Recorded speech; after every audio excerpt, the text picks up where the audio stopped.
Next on Rugby Wrap-Up, unparalleled Major League Rugby analysis, opinion, and previews from Dan Power, Bryan Ray, and Matt McCarthy. Yeah. Rugby Wrap-Up brought to you in part by The Pig and Whistle, the world's best rugby pub.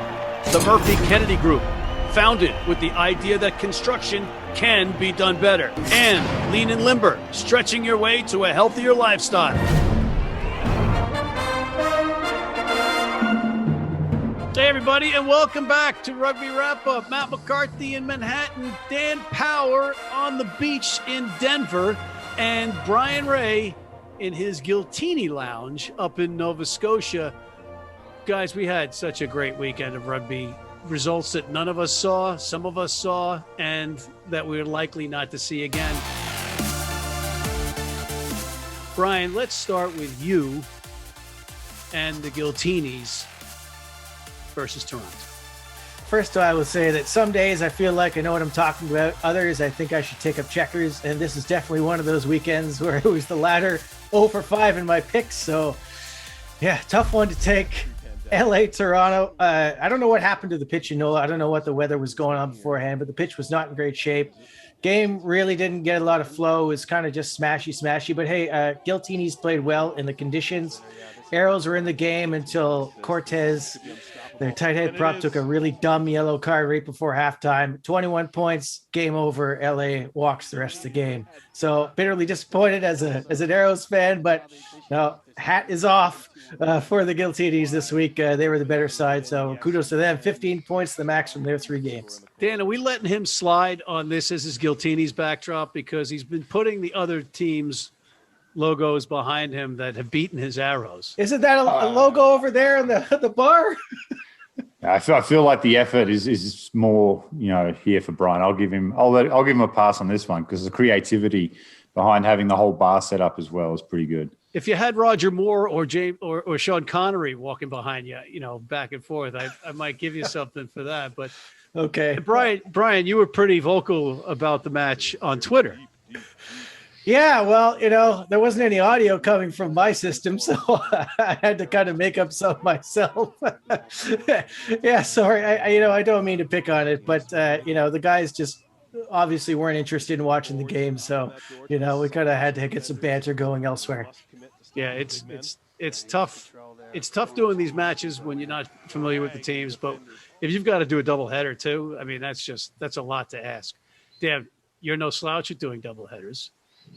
No, I hope you're still talking about commentary when you mentioned that, but that was a previous life we won't dive into. But honestly, for rugby fans, just enjoy LA this year. They're unbelievably well coached. Darren Coleman out there, a great roster. I know it's tough when they play against your team, Bryan, but just sit back and enjoy watching some of the best rugby we've seen stateside in a long, long time. Yep. Well, it's fun to watch the champagne rugby from the Captinis. I mean, the Giltinis. Moving right along, Dan, as a Gilgroniac, you should be able to address the next one with Nola and Austin. Again, it was, I think they got quite a bit of rain. I think Bryan alluded to that overnight. And I don't know if that affected the game, but this was one that reminded me of like the old Datsun, where you just can't get it out of second gear. It's trying to roll up the hill. And this game just wanted to turn into something good, but it just didn't. And the finish kind of made up for it. What a way to end. I thought if you go back and watch slow motion, how quick Roderick Waters' reflexes are. The ball bounces away from him, just snatches it and then grounds it in one motion. Really unbelievable from Roderick, and smart move from Mac Mason too. Knew he had advantage. Cross-field kick worked. I think Nola kind of relaxed when he did that because they're like, oh, it'll come back for the penalty. And it just goes to show rugby ball can do funny things on you. And Roderick Waters, right place, right time. What a finish. Yeah, what Gift Bailu was just crying about in our What Are the Odds segment was that it was that Nola won for 80 minutes and he shouldn't have lost the match. I'm like, that is a ridiculous argument. And the fact that kid made that play like that was just amazing. And, what impressed me the most about Roderick is that in traffic, he was getting hard yards. Hard beaters. Everybody talks about, wait till he gets into the open. I liked what he did in traffic and in close quarters. Bryan, what was your take on this one?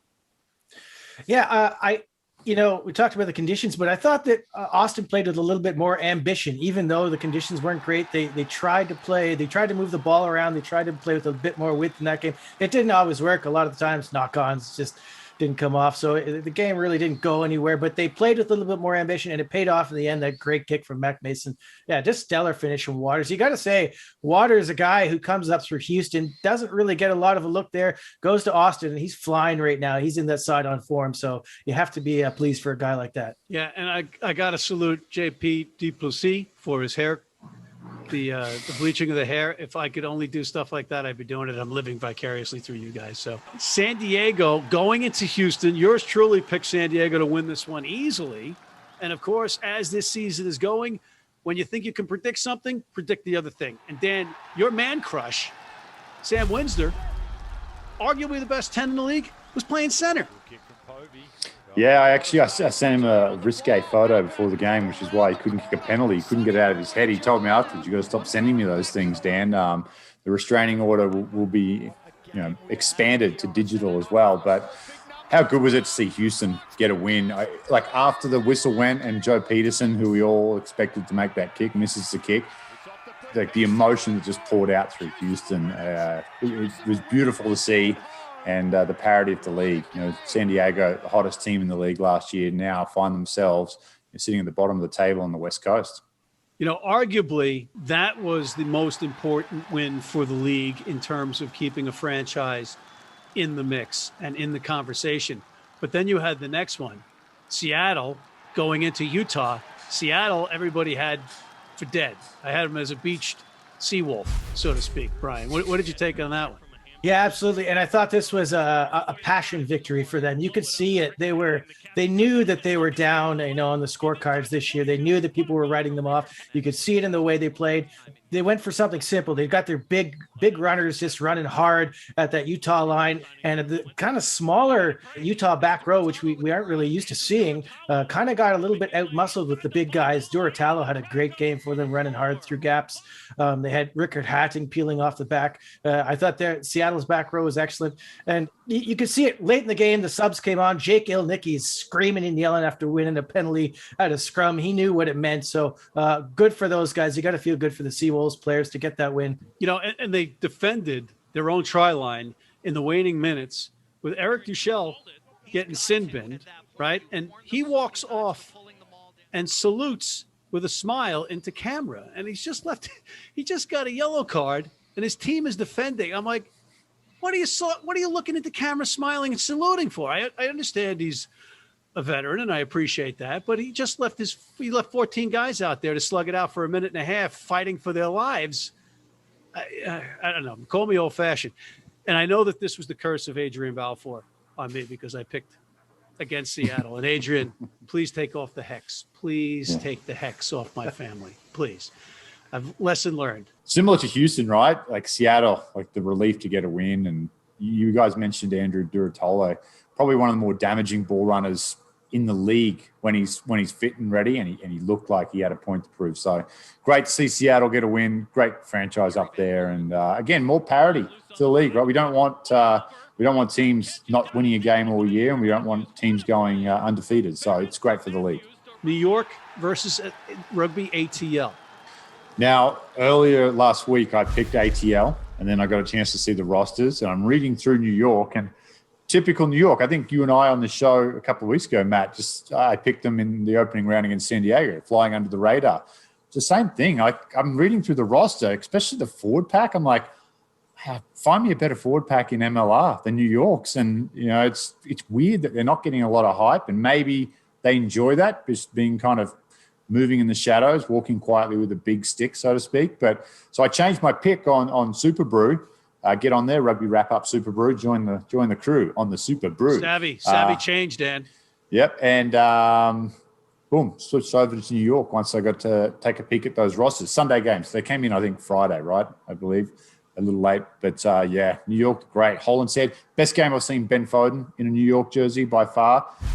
Mike Lash, I don't know if anyone's seen, he was one of the stars and he was the referee. Yeah, of course. We just love what we do. Oh, hey, mate, so do I. You know that very well. Good. No. He didn't realise I was the 9. Sorry? He didn't realise. I think everybody's been here long enough to know that you're the 9. Okay? both of you are going to have 10 minutes on the sideline. Okay? Yes, you still suit that? The yellow card against 10. Okay. 10 black. Yeah, Phil. Okay. Yeah. I've got it. Second. Hey? You want to run it out, don't you?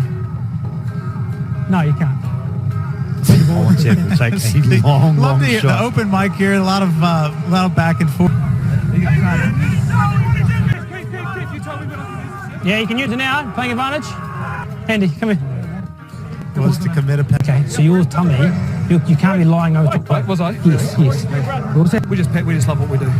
Well, I think the Rugby Network's found a new show. It's Andy Ellis and Mike Lash. He was His conversation with Ben Foden when he's feeding the ball, he goes, "Do you know what you're doing?" Foden turns around, and's like, "Yeah, I played a bit of 9, believe it or not, just professionally for like 10 years before I went to 15, but okay." Yeah, great game. Happy for New York. ATL not too far off the pace. A few little tweaks down there with Scott Lawrence, and that side they'll be okay. Yeah, it was. I didn't really expect it, but last week you mentioned that I thought New York got their I guess it would be a couple weeks ago against NOLA. They got their game plan all wrong in that game. I thought they got it right this time. It was a nice balance. They earned going wide, as Ben Foden liked to say. Holland said, what a game for him. Ellis looked good, looked sharp. Like you said, Foden, these old timers out there looking young. Well, Holland said the young guy, but I thought he had a stormer out there. Great to see Nick Civetta out there playing MLR finally, where he should be. I still got a couple weird selection quibbles with New York. They got to get Nowati, my man Quinn, off the wing. The guy's a center. I'd love to see him out there. Great to see him get a try. And I kind of like to see, I thought Benjamin Bonasso, the big Argentine flanker, I'd like to see him at number 8. I know they had Cara Pryor there, but he's not really a ball carrier for me. I'd like to see Bonasso get a run there. But I thought Bonasso had a big game out there running around, made some big sticks as well in defense. So that was a fun one. Good win for New York. I like that ATL came back in the end, got a couple scores, kind of got some, their shoulders up a bit more at the end. So that was good to see. So yeah, all in all, overall, a great weekend of rugby for MLR. Yeah, Dan, I think you nailed it talking about how when you look at these guys on paper, they are a sneaky good team. And Brian, you said balance. That was what Rick Salizzo, the CEO, said after the win. He said we played a more balanced game, and they did. And also you got Dylan Fawcett flying up down to Atlanta for on Saturday night after his wife gave birth on Friday. Congratulations to them. So yeah, good stuff from New York. Let's see if they can continue that. I think they will. They've got that veteran leadership, but we got to take a quick break and we'll come back with previews right after this. If you're in New York City and want to watch some great rugby, have some great food, and some great times, go to the world's best rugby pub, the Pig and Whistle on West 36th Street. Been blind since I was 4. And I've never seen a beer commercial or a beer label. None of that stuff influences me. I drink beer because of the taste. And my beer's Pabst Blue Ribbon. It has the taste and the flavor. What do you think's on the label? I think there's a naked woman riding on a unicorn, jumping over fire.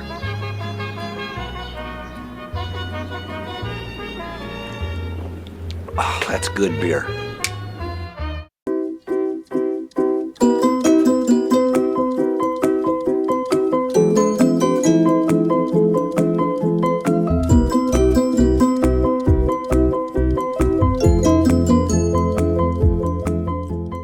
And we are back, ladies and gentlemen. Dan Power, Bryan Ray, Matt McCarthy. Brian, your Toronto Arrows have a home game this week in Atlanta. Walk us through it. Yeah, this is a tough one for the Arrows. I think they need a win here. It counts as a home game, even though they're playing south of the border. Seattle's going to feel a lot better. They're playing in Mexico? Yeah. South of our border. Forgot who I'm talking to here. So Seattle will feel a lot better after that big win over Utah on the weekend. Toronto's going to be pretty annoyed with themselves after their performance. Even if they had lost a little bit closer, it would have been better. But to lose like that, I thought the score was not a good look for them. So they'll be upset. Interestingly, this game has moved to a 10:30 Eastern kickoff. So I think that's a really tough one for Seattle coming from the West Coast. I think that's not going to be easy for them. So I'm going to go with the Arrows. Surprise, surprise. I don't know. You know what? You're a little bit conservative because I'm one of those West Coast 7:30 a.m. drinkers. Right, Dan? I don't think I've ever kicked off at 7:30 in the morning, even when I was like 6. Well, you've never had this match to look forward to. I know. And I'm not doing this one, thank God, because otherwise it probably would have been about 4 coffees to get me up and going for it. But that's going to be a real tough ask for Seattle. Back-to-back road games. I mean, I know Toronto are just living on the road, so you just fancy the Arrows in this one. The old glory Arrows to return this week, I think. Yeah, but the reinforcements for Seattle were significant. They got the front row guys back. You saw that be a difference. Yeah, Metch looked good, but no Brad Tucker. Achilles problem, so he's going to be out for a couple more weeks. But they got a kid named Samu Manoa coming in that could probably give you a good 20 minutes. They got another kid coming in from Japan. Mr. Yamada, yeah, well, we'll see what he can do. But, Toronto's got this guy named Montero who's not half bad, so I'm not worried about that one. Daniel Freejacks at NOLA. NOLA scuffling a little bit and playing some sloppy rugby.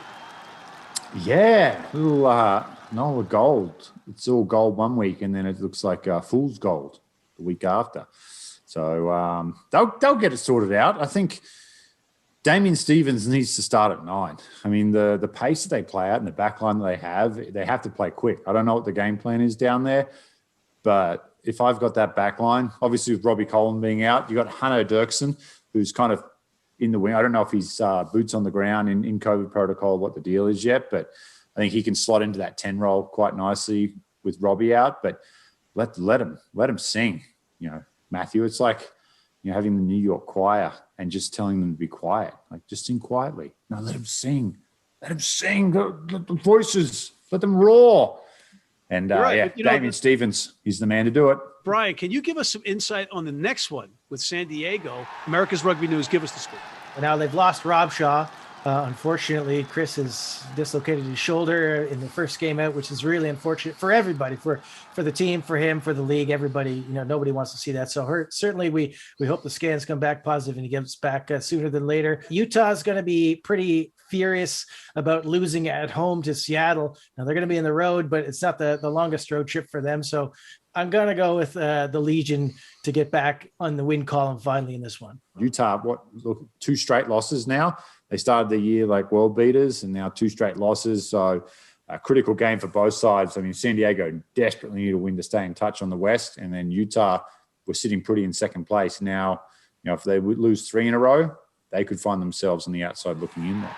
All right, this next one, Brian, the Giltinis playing the SaberCats. I know that the SaberCats had a big win and they made some interesting moves in that lineup. We already talked about it and they paid off. But now you got the Giltinis coming in. I mean, and I hate to say it, but I think it's going to be like another blowout in favor of the Giltinis. Well, is it? Before this last weekend, I would have said, yeah, this is probably going to be like 60-0, something like that, right? But that's a totally different Houston side that we saw on the weekend against San Diego. That's going to give them a huge amount of confidence. Are you basing this on the Arrows racing out to a 3-zip lead against the Giltinis?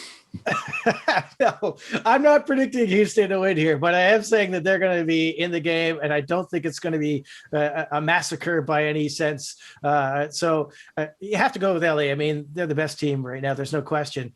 But I like Houston to at least make it difficult for, about 60 minutes or so, and then probably give up a couple of more at the end to stretch the lead out for LA. Yeah, LA is just incredible. I'm just going to sit back and enjoy it. Is it because they're Australian, Dan? Is that why? They just play beautiful rugby, and I enjoy watching beautiful rugby. But Houston have a very strong South American influence, and you can find me more passionate rugby players than from South America. I haven't met them. When we look at Argentina, New Zealand late last year in that first win, the passion there, if Paul Healy can stoke those flames, you never know. You just never know. What Saturday are you night saying? in Houston. What are you saying, Dan? LA are going to lose a game this year. For their sake, they probably hope it's not the final. They go undefeated and lose the final. But it would be tough to go through undefeated. And why not Saturday night in Houston? You never know. But I would say LA is going to win this game. Dan, while you're on a proverbial roll and you are the king Gilgroniak, your Gilgronis are hosting Rugby ATL, who are coming off a tough home loss to New York. Yeah, call us butter, baby, because we're on a roll, 2 in a row. And you talk about the emotion. Everyone wrote us off against NOLA. They said too much emotion, the roller coaster of the Texas Cup win. We'd be deflated. We go to the gold mine and we plunder and pillage King Creole, and we run back to Austin. So it'll be a tough game, but I think they're going to go 3 in a row. Sam Harris, Mark Gerard, and the gentlemen out there have got the AGs firing. I like Austin at home as well. I think they're trending in the right direction. You know, a couple close losses to start this campaign, but now they're going. The only concern I have really for them is that they seem to be losing their second rows by the minute, and they can't get through a half without these guys getting hurt. They lost both of them in the first half this past weekend, but they got Isaac Ross coming in, so pretty timely arrival. I think she's available for this game, so that's a big boost for them for their line out. So yeah, I got to go with Austin at home. ATL are going to make this difficult. They're going to be annoyed, but with losing, at home for them. But this is a tough trip for them, and I like how Austin is heading right now. How they're trending. Yeah, I think second rowers for Austin are like drummers in Spinal Tap. They just simultaneously combust, right? And you got the other side of this though. In the front row, I think is a big thing. You've got some real beef and experience in that Gilgroni's front row, where you got youth and exuberance more so in the ATL front row. And I think the experience might win out on this one and free up the backs to do their thing. So I think the Gilgroni's at home, they've got that very good defense. They've been playing great defensive rugby. Wait till they meet the Giltinis, and who's Gilchrist going to root for that game? But that's drama that we have to wait for. But in the meantime, this is a pretty good one, and I think the Gilgronis and King Gilgroniak will be very happy with their results. Guys, we were going to have Steve Lewis on and make him blush, but we can make him blush off camera, Brian, whereas his team, New York, is welcoming Old Glory, D.C., into Jersey City. Jersey City, of all places. You should be able to tell us about that, Mr. McCarthy. Yeah, you got to like New York in this one, obviously. It's their home game, even though, they're traveling over to Jersey. But DC, they had the week off. They were pretty disappointed against the Arrows. But this is a good-looking New York team all of a sudden. The team we saw play against Atlanta looked sharp. They're firing at all cylinders all of a sudden. They got Savetta in the lineup. They're in Jersey City. I just can't pick against that team. I mean, the two biggest mysteries in Jersey is A, did Tony Soprano die in that diner, or did nothing happen? B, where was Rugby United going to play in Jersey? Now we know. So now I've just got to find out what happened to Tony Soprano. But Brian is a rugby genius for a reason, because he just keeps getting into my mind and saying exactly what I'm thinking too. So I will be very hard-pressed to pick against New York here in the next few weeks if they can keep that team together and play like they did against ATL. Great game plan, well coached, well executed. The butcher Dylan Fawcett won't be coming off. Let me tell you, the hospital beds are not very comfortable. The couches the husband sleeps on are typically not very comfortable. So he'll be better for the week, but it'll be a good game. He doesn't sleep on a bed. He sleeps on nails. That's the butcher we're talking about. Wakes up and eats them for breakfast. I love it. So, Brian, do we know who's starting at 10 for Old Glory in this one? I don't believe Robertson is back yet. He's got that thumb injury. I believe he was supposed to be out for, you know what? He might be back. He might be targeting round 5. So maybe we will see Robertson. So I can't really answer that at the moment. Because that's a big question, It's right? going to be touch and go. We saw the struggles of Deboulis in the last game, so obviously they're going to want Robertson back, but I guess we're just going to find out when the lineups come out later this week. Yeah, because if they're going with 3 rookies at fly half and on the wings again against this New York team, I think they're going to be in trouble. And that's not a knock on the kids. They just don't have the experience. And the players that they're going to be going up against will be great experience for them going forward. But I don't think it's going to translate into a win. New York on home soil, finally. It's going to be 67 degrees and sunny on Sunday here in New York. It's going to be a perfect day for rugby. So I think there's going to be some champagne rugby played. And I think New York is going to be spilling the most of it. Final thoughts, Dan? I think we're going to start seeing a huge increase in the rugby. Like, we're technically at the preseason week, right? Like 4 weeks of preseason games is a typical kind of run for professional rugby. We just hit week 4. I think there was a step up in the games that we saw in terms of like just ball handling, execution, little things like that. It's been exciting, but this week I feel like there's going to be a big ramp up. Now for the fans, you'll really get to see the identity of your teams, like who they are, who's improving, who's looking to 2022 already. So there's a lot of storylines that will come to a head this weekend. So it's going to be great watching. Yeah, Brian, that was going to be basically my question. Dan just answered it. When can we expect to see teams at least near full strength? Because, everybody's got their struggles with COVID or phases or this or that, an injury. We're almost getting there. We're not quite getting there. It'll be interesting to see if teams can stay alive until that point. But any rumored players coming into the league, Brian? Rumored players. We kind of got them already out of San Diego. We got Paddy Ryan, the big announcement there. Seattle's been throwing all these new names. Here's a couple for you for ATL. We saw one of them actually sneak onto the bench this past game. Adrian Karels, super fast little guy out there. He's playing fullback, but he also plays 10. Wouldn't be surprised to see him there. They're going to have a new guy prop this week named Vikas Gronewald. He plays tight head prop out of South Africa. So another unit for them to give him that 1-2 combo with Saulo, the big Fijian. So that's a big pickup for them. So, we'll see how he goes in the scrum. So, we're still waiting. Guys are arriving. Maybe a Lockie McCaffrey in the future for Austin. We're just kind of waiting to see if that one's going to happen. So that's where we're at. But, hey, injuries are also playing a part. We saw Rob Shaw. We saw Robertson. He's coming way back. So how about New England, Brian? Oh, yeah, we can't forget about him. Tara Mtembu, their big name signing from the offseason. Visa's all good to go. Should be on the field for them. He'll be a big addition at number 8, adds a lot of leadership. So really looking forward to see him in MOR. And you may or may not see something happening with New York in the back row, but I don't have any more information than that right now. But if it happens, it should be significant. The rust is gone from the preseason, but there's still lots more drama to come. Lots of drama indeed, and we'll have it all covered for you next week as well. But on behalf of Mr. Bryan Ray and Mr. Dan Power and my boy Shasky, I'm Matt McCarthy. We're out of time, ladies and gentlemen, but do us a favor, come back next week. And in the meantime, check out our other segments, including our Major League Rugby show, our Global Rugby Recap, What Are the Odds?, our Major League Rugby Sports Bet show with the Philly Godfather, John Bradshaw Layfield, the WWE legend, and Gifty Bailu, martial law, the Zack Attack, and please sign up for our American Red Cross Rugby Wrap-Up Blood Donor Team.